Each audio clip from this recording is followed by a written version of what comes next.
দশম শ্রেণীর সকল ছাত্রছাত্রীদের প্রোগ্রেস টিউটোরিয়াল ইউটিউব চ্যানেল এবং ফেসবুক পেজে স্বাগত। আজকের ভিডিওতে দশম শ্রেণীর বিষয় বাংলার বিদ্রোহী কবি কাজী নজরুল ইসলামের লেখা প্রলয়োল্লাস কবিতার সংক্ষিপ্ত প্রশ্নোত্তর আলোচনা করছি। প্রথম প্রশ্নটি দেখো, তোরা সব জয়ধ্বনি কর। উদ্ধৃতাংশটির উৎস লেখো। কাকে কেন জয়ধ্বনি করতে বলা হয়েছে? উত্তর, প্রশ্নোদ্ধৃত উক্তিটি কাজী নজরুল ইসলামের লেখা অগ্নিবীণা কাব্যগ্রন্থের অন্তর্গত প্রলয়োল্লাস কবিতা থেকে গৃহীত। আলোচ্য উক্তিটিতে কবি সাধারণ দেশবাসীকে জয়ধ্বনি করতে বলেছেন।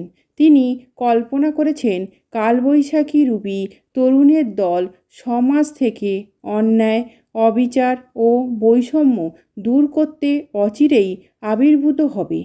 সমস্ত পাপাচার সমাজ থেকে মুছে যাবে, ধুয়ে যাবে যাবতীয় অসুন্দর।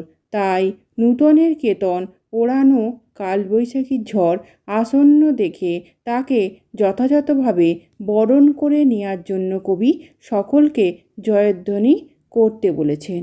পরের প্রশ্নটি দেখো, কালবৈশাখীর ঝড়কে নূতনের কেতন বলা হয়েছে কেন?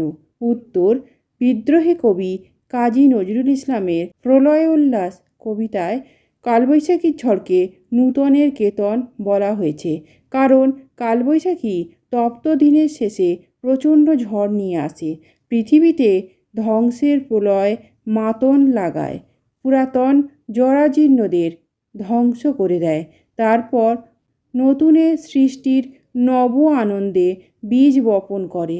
তাই কালবৈশাখীর ঝড়কে নূতনের কেতন বলা হয়েছে।